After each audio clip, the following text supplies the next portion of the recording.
देखिए अब प्रश्न है कि एक बांस का 1/4 भाग कीचड़ में, एक बांस का 1/4 भाग कीचड़ में और 1/3 भाग जो है जल में, 1/3 भाग जल में और शेष भाग जो है 5 मीटर ऊपर।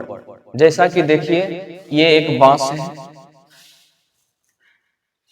कीचड़ जहां होता है पानी रहता है, कीचड़ दोनों रहता है।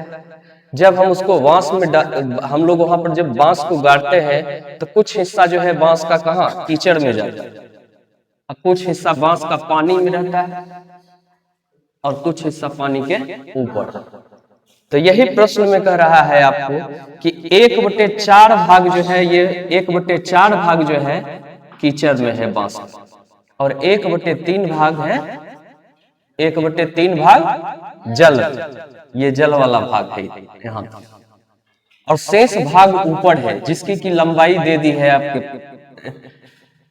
आपके प्रश्न में जो है लंबाई दिया हुआ है कि शेष जो ऊपर वाला भाग है वो कितना है 5 मीटर। तो आपको इस पूरे बांस की लंबाई को बताना है, इस बांस की लंबाई कितनी है। तो देखिए हल करते हैं इस प्रश्न को।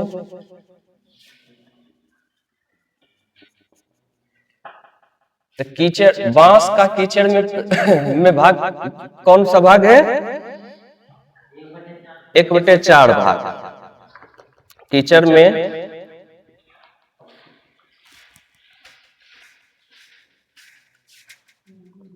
एक बटे 4 भाग, और बांस की लंबाई हमें नहीं मालूम है। तो बांस की लंबाई को मालूम करने के लिए हम सबसे पहले क्या करेंगे, कुछ मान इसका मान लेंगे। तो गणित में जो है क्या ज्यादातर मानते हैं, x मानते हैं।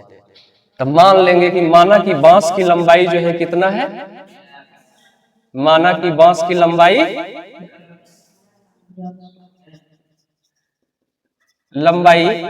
x metre. ये पूरे लंबाई को मैंने क्या मान लिया, x मीटर मान लिया। हमको नहीं पता है कि बांस की लंबाई क्या है, तो उसको हम क्या मान लिए x मीटर। जब बांस की कुल लंबाई x मीटर है तो कीचड़ में बांस का भाग कितना है, कीचड़ में बांस का भाग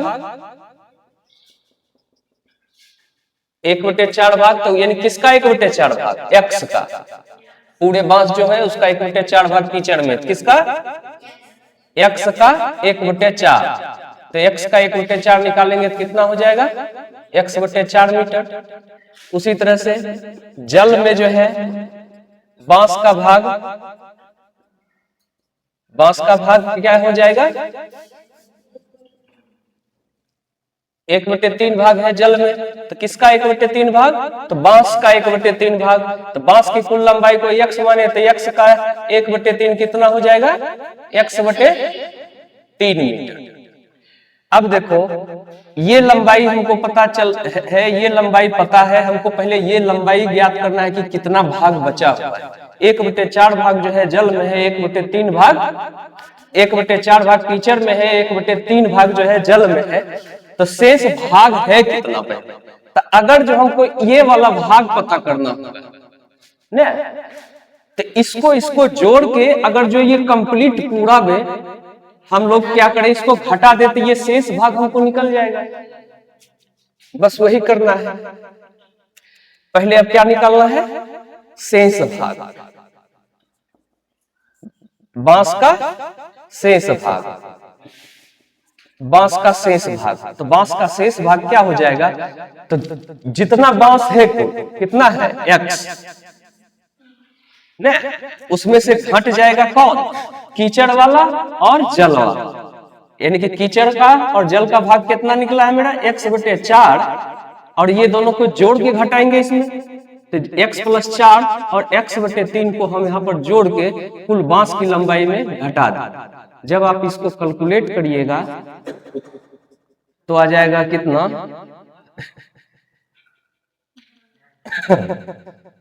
एलसीएम लिए तो 12, 3x plus 4x, x minus 7x बटे 12।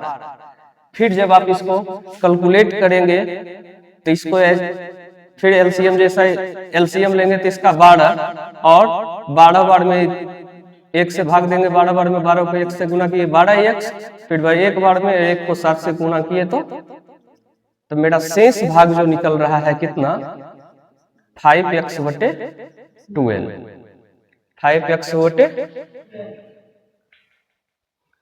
12। अब शेष भाग हमको पता हो गया कि ये वाला भाग जो है मेरा कुल कितना है, शेष भाग 5x बटे 12, 5x बटे 12 है। तो अब शेष भाग हमको मालूम हो गया इतना, और शेष भाग की जो है प्रश्न में दिया हुआ है शेष भाग कितना मीटर है, 5 मीटर, यानी कि शेष भाग जो है किसके बराबर, 5 मीटर के बराबर। तो अब हम लोग चलेंगे प्रश्न से। प्रश्न में कह रहा है कि शेष भाग कितना है, 5 मीटर। तो शेष भाग मेरा निकला इतना, ये किसके बराबर होगा, 5 के बराबर, है ना। ये किसके बराबर, 5 के बराबर। अब इसको क्रॉस मल्टीप्लीकेशन कर लेंगे तो क्या आ जाएगा, 5x = 60। इसलिए x बराबर क्या आ जाएगा, कट जाएगा कितने बार में, 12 बार में। x की वैल्यू आया कितना, 12, और x ही जो है मैंने माना था क्या, बांस की लंबाई। तो बांस की लंबाई कितना हो जाएगा, बांस की लंबाई 12 मीटर। देखिए बच्चों, आपके लिए एक बेहद ही महत्वपूर्ण प्रश्न स्क्रीन पर दिख रहा होगा आपको, लिखा हुआ कि एक पिता ने अपने धन का 1/3 भाग जो है बड़े लड़के को, एक पिता जो है अपने धन का 1/3 भाग बड़े लड़के को और शेष का 2/5 भाग मंझले लड़के को देता है। बड़े लड़के को देने के बाद जो शेष धन बचता है उसका मंझले लड़के को 2/5 भाग जो है मंझले लड़के को देता है, और तीसरे लड़के को जो है 2400 रुपया देता है। तो आपको बताना है कि उसके पिताजी के पास कुल कितने रुपए थे। अरे ये बात समझ में, प्रश्न सिंपल है कि एक पिता है, वो अपने धन का जो है 3 बेटों में बंटवारा कर रहे हैं। पहले लड़के को 1/4 भाग धन का दे देते हैं, 1/3 भाग धन का देते हैं। दूसरे को जो है अब फिर शेष उसमें कुछ धन तो जाएगा ना जी, अब धन का जितना भी धन है उसका 1/3 हिस्सा दे दिए पहले लड़के को। अब जो है धन जितना बचा फिर उसका धन, फिर उसके बाद जो है उसका 2/5 हिस्सा जो है मंझले लड़के को, और जो फिर लास्ट में जो है 2400 रुपया बचता है वो अपने तीसरे बेटे को दे देता है एक पिता। तो आपको बताना है इसमें कि उसके पास कुल धन कितना था। अरे ये बात समझ में, उसके पास कुल धन कितना था। देखिए, जब भी मैथ में इस तरह के प्रश्न आए, धन दिया हुआ ना रहे, तो हम लोग क्या करते हैं, मान लेते हैं धन को अपने मन से ने। तो माना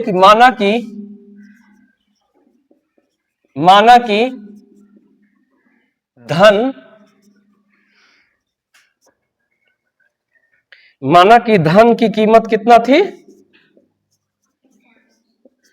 नहीं पता है तो मान लेते हैं कि x रुपया धन है। कितना है, x रुपया धन। तो बड़े लड़के के हिस्सा में, बड़े लड़के का हिस्सा कितना था, बड़े लड़के का हिस्सा धन का 1/3 भाग, यानी कि x का 1/3। तो कितना, x/3 रुपया बड़े लड़के को मिला ने, x/3 रुपया बड़े लड़के को मिला। अब जो है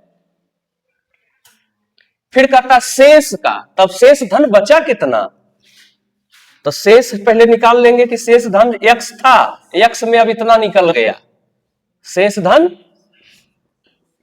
x में घटा लेंगे x/3 को।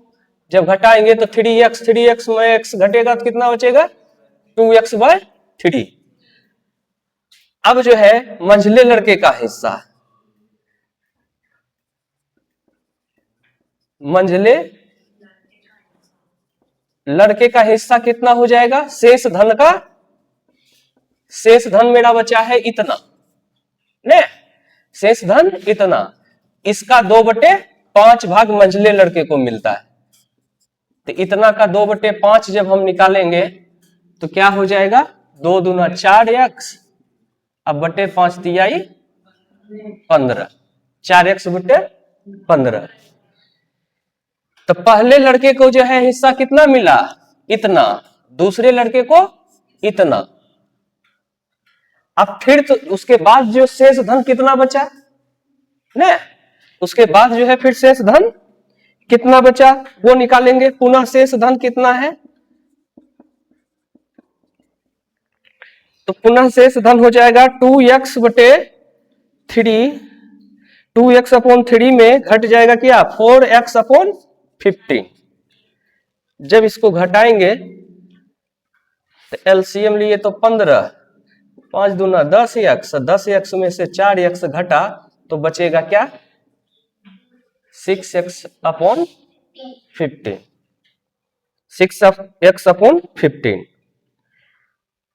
अब जो है यही शेष धन मिला किसको, तीसरे लड़के को। 2 में तो बंटवारा हो गया, पहले को मिला x बटे 3, दूसरे को मिला 4x upon 15, 4x upon 15 parts मिला दूसरे को।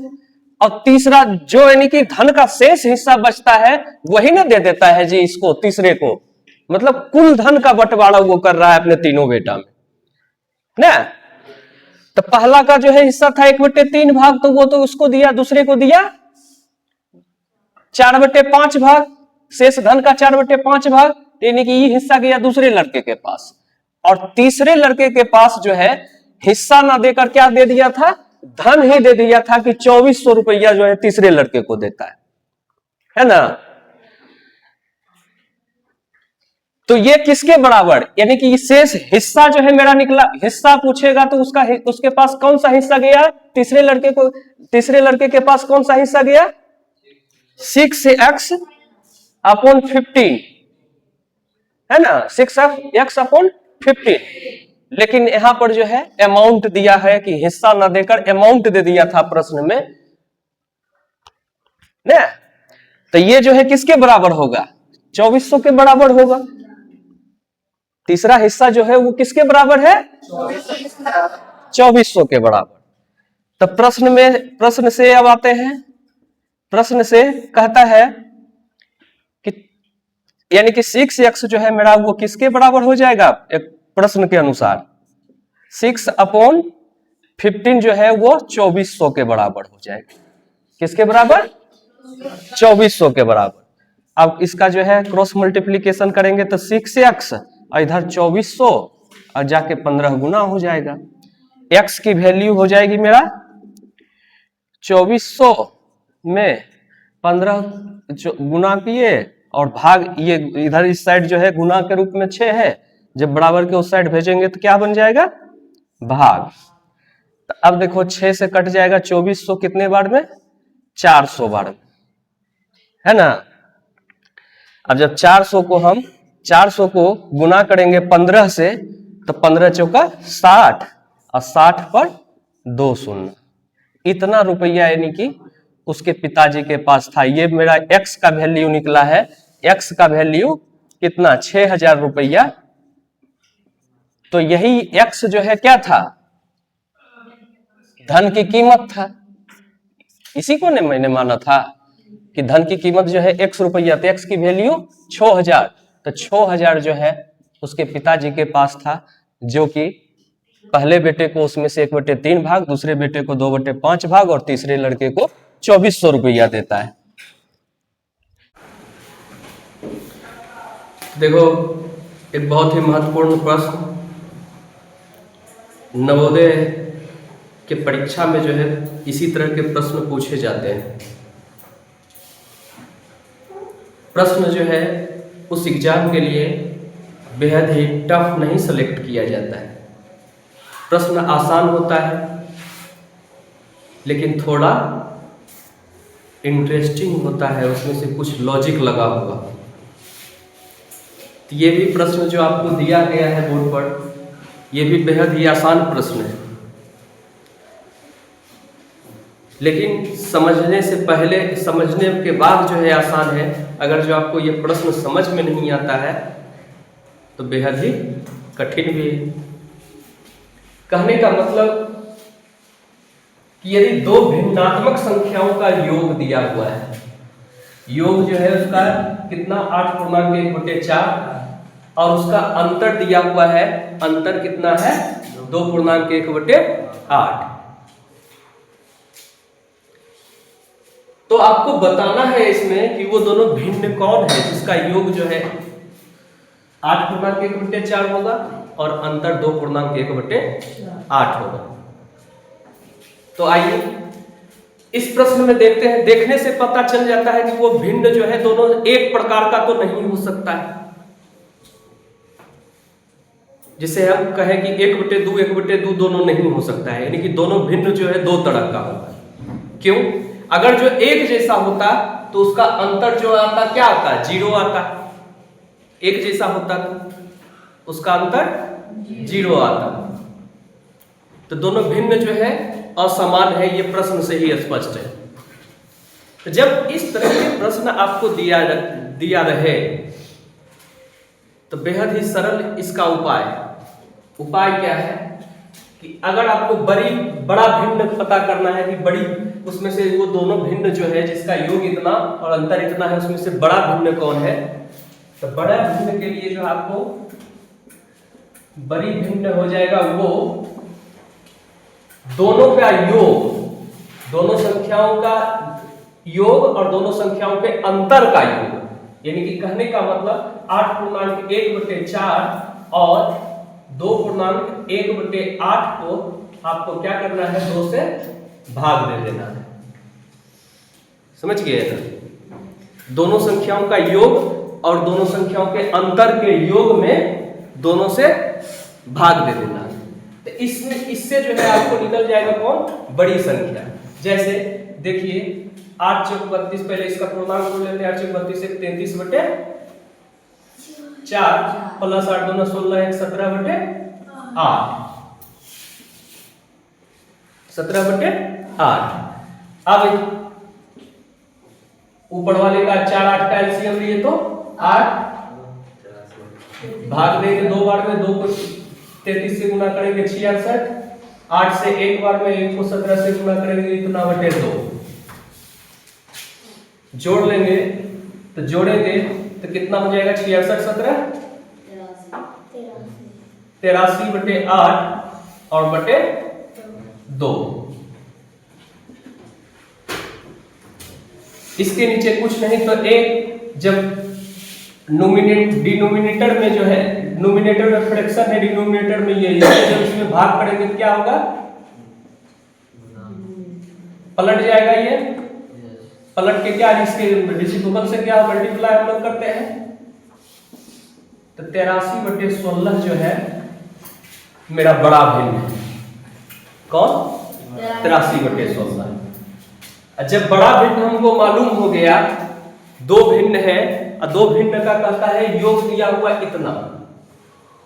जब दो भिन्नों का योग दिया हुआ है तो एक पता चल गया तो दूसरा तो बड़ा ऐसे ही पता चल जाएगा। क्या करेंगे कि दूसरा को कुल योग वाले में पहला बड़ा भिन्न को घटा देंगे तो उससे हमको छोटा भिन्न पता चल जाएगा। तो छोटा भिन्न के लिए हम लोग क्या करेंगे, छोटा भिन्न के लिए दोनों का जो योग है उसमें से बड़ा वाला को घटा देंगे।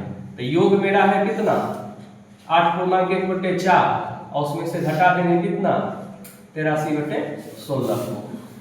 8 चौक 32 से 33/4 में घटाएंगे 83/16 को। एलसीएम लेंगे 16, 4 बार में कटेगा 16, 4 को इससे गुना करेंगे तो 132 और 132 में फिर घट जाएगा कितना, 83, तो कितना आ जाएगा 49/16। तो छोटा भिन्न, बड़ी भिन्न मेरा कितना हो जाएगा, बड़ी भिन्न 83/16 और छोटा भिन्न जो है मेरा हो जाएगा कितना, 49/16। आप इसको अगर चेक करना चाहते हैं तो चेक करने का तरीका, ये दोनों को जोड़ लीजिए, जोड़ने के बाद इतना आ जाना चाहिए, ये दोनों को घटा लीजिए आपस में एक दूसरे को, तो इतना आ जाना चाहिए। अगर ऐसा है तो सही है, अगर जो ऐसा नहीं होता है तो आपका बना हुआ प्रश्न फिर क्या है, गलत है। आइए देखिए अगला प्रश्न है, यदि दो संख्याओं का गुणनफल 19.1/2 है तथा उसमें से एक संख्या 3.3/8 हो, तो दूसरी संख्या क्या होगा? तो दूसरी संख्या क्या होगा? तो बच्चों प्रश्न जो है बेहद ही आसान है। अगर जो यही हम पूछ दें कि दो संख्याओं का गुणनफल जो है दिया हुआ है 6, गुणनफल कितना दिया हुआ है 6, और पहली संख्या उसमें से एक संख्या 2 है, एक संख्या 2 है, तो दूसरी संख्या क्या होगा? 3। सिंपल प्रश्न वही ये भी, लेकिन बच्चे जो है इसको बहुत ही टफ मान लेते हैं, क्योंकि पूर्णांक में दिया हुआ है प्रक्रिया, तो यही होगा इसमें भी। दो संख्याओं का गुणनफल 6 था। 6 कहने का मतलब एक संख्या 2 है, दो संख्याओं का गुणनफल जो है किसके बराबर? 6 के बराबर। आप यहाँ पर गैस कर लिए कि क्या होगा? 3 होगा, लेकिन यहाँ पर गैस करना आपको मुश्किल हो जाता है, मुश्किल है नहीं। यहाँ पर 3 जो है आया, कैसे आया? तो यहाँ पर 3 जो है इस तरह से आया कि यहाँ पर कुछ नहीं था तो मैंने व्हाट मान लिया, और 6 व्हाट बराबर, यानी कि इस जगह पर जो संख्या आएगा वो क्या, इसको ले जाकर हम लोग क्या किए, भाग कर दिए, तब यहाँ पर 3 आ गया, यही किया ना। तो यही काम जो है इसमें भी करना है कि दो संख्या को गुणनफल दिया हुआ है कि कितना है, इतना, यानी कि उसमें से एक इतना है 3.3/8, और एक हमको बताना है, और दोनों को जब गुना करते हैं तो वो कितना आ जाता है? 19.1/2 आ जाता है। यहाँ जो संख्या है हमको बताना है, तो यहाँ का संख्या का हमें पता नहीं है, तो जब पता नहीं है तो क्या करिएगा, पता करिए। व्हाट बराबर अगर जो हम लिखें तो ये संख्या, इसमें जब इधर ये वाली संख्या गुना है तो इसको हम क्या करेंगे, बराबर के उस साइड भेज देंगे, और जब बराबर के उस साइड भेज देंगे तो इधर गुणनफल के रूप में है, अब बॉर्डर पार करेगा तो क्या हो जाएगा, भागफल के रूप में, तो भाग के रूप में चला जाएगा, भागफल में। तो 1/2 से भाग कर देना है कितना, 3.3/8, 3.3/8। अब इसका पूर्णांक ले लीजिए, 39/2, अब बटे 8 या 24 3 27/8। अब इससे इसमें भाग पड़ेगा तो इसके रेसिप्रोकल से गुना होता है, ये पता है आपको। कट जाएगा कितने बार में, 4 बार में, 4 बार में कटा, 39 चौका हो जाएगा 156, 156 ही ना,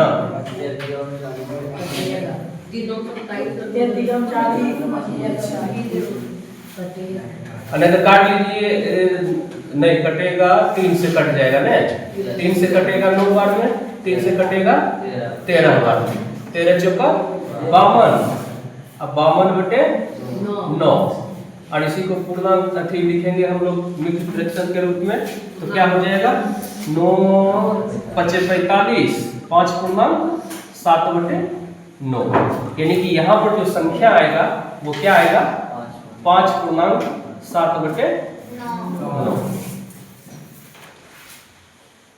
है ना। आइए तो सवाल है आपका, यदि 4/5 किलोग्राम चीनी का मूल्य 16 रुपए, 4/5 किलोग्राम चीनी का मूल्य 16 रुपए, तो 5/8 किलोग्राम चीनी का मूल्य बताना। तो ये जवाहर नवोदय विद्यालय परीक्षार्थी के लिए बेहद ही महत्वपूर्ण है। इस तरह के सवाल जो है आपके एग्जामिनेशन में आते हैं, तो ध्यान से देखिए। जब भी इस तरह का प्रश्न पूछे, किलोग्राम दे दे फ्रैक्शन में उसका कीमत दिया हुआ हो, तो हड़बड़ाने का कोई भी बात नहीं है इसमें। सिंपल इसको 4/5 किलोग्राम, 4/5 किलोग्राम का जो है कीमत कितना दिया है,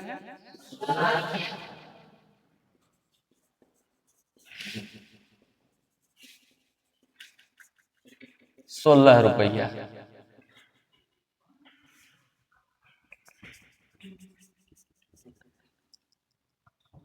तो जब ये इस टाइप के प्रश्न में हम लोग सबसे पहले क्या करेंगे, जितना का दिया रहे एक का पहले 1 किलोग्राम का कीमत ज्ञात करना है। जैसे 4/5 किलोग्राम का दिया हुआ है, तो पहले क्या करना है हमको, 1 किलोग्राम का कीमत ज्ञात करना है। तो 1 किलोग्राम का कीमत ज्ञात करने के लिए हम क्या करेंगे कि 4/5 से अगर जो 16 में भाग दे दें, तो वो हमको निकल जाएगा क्या, 1 किलोग्राम का कीमत। समझ गए ना? 4/5 से दे दें भाग किसमें, 16 में, तो वो निकल जाएगा किसका, 1 किलोग्राम का कीमत। तो 1 किलोग्राम चीनी का कीमत कितना, 1 किलोग्राम चीनी का कीमत हो जाएगा 16 अब बटे 4/5, पलटेगा यही तो बन जाएगा क्या, 16 गुने 5/4, कटेगा 4 से, और कितना आया, 20 रुपया। जब किसी एक वस्तु का कीमत हमें पता चल जाए, तो उससे कितनों का पूछे आपको, 2 का, 4 का, 5 का, या चाहे फ्रैक्शन में ही क्यों ना पूछे, 5/8 का। जब 1 किलोग्राम चीनी का हमको कीमत पता है, तो 5 किलोग्राम का निकालने के लिए सिंपली हम लोग क्या करते हैं, उतना गुना कर देते हैं। जितना किलोग्राम पूछ रहा है, जितना 1 किलो का कीमत है, उसमें हम लोग गुना कर देते हैं। तो यहाँ पर हम 5/8 किलोग्राम चीनी का कीमत हमको ज्ञात करना है। तो 5/8 किलोग्राम चीनी का कीमत कितना हो जाएगा, 5/8 किलोग्राम चीनी का कीमत 20 अगुना 5/8। तो हम करेंगे क्या, 20 को 5 से गुना करेंगे, 20 को 5 से गुना करेंगे तो कितना आ जाएगा, 100, 100/8 रुपया।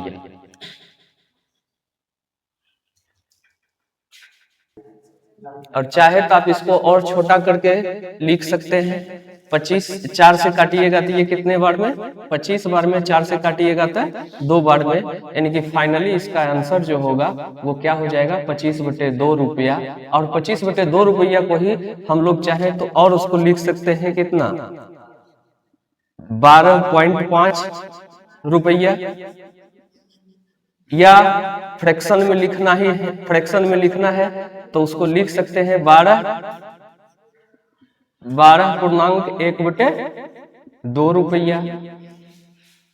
कोई दिक्कत, मतलब 12.5 रुपया कीमत होगा कितना, 5/8 किलोग्राम का चीनी। तो देखिए दिया हुआ था आपको कितना किलोग्राम का, 4/5 किलोग्राम। इससे हमको क्या करना है, 1 किलो का पहले निकालना है कीमत। जब 1 किलो का निकल जाए तो आपको 2/3 या 3/2 या 5/7 कितनों किलोग्राम का कहे निकालने के लिए बस 1 किलोग्राम का जितना कीमत होगा उसमें से आपको गुना कर देना। कोई दिक्कत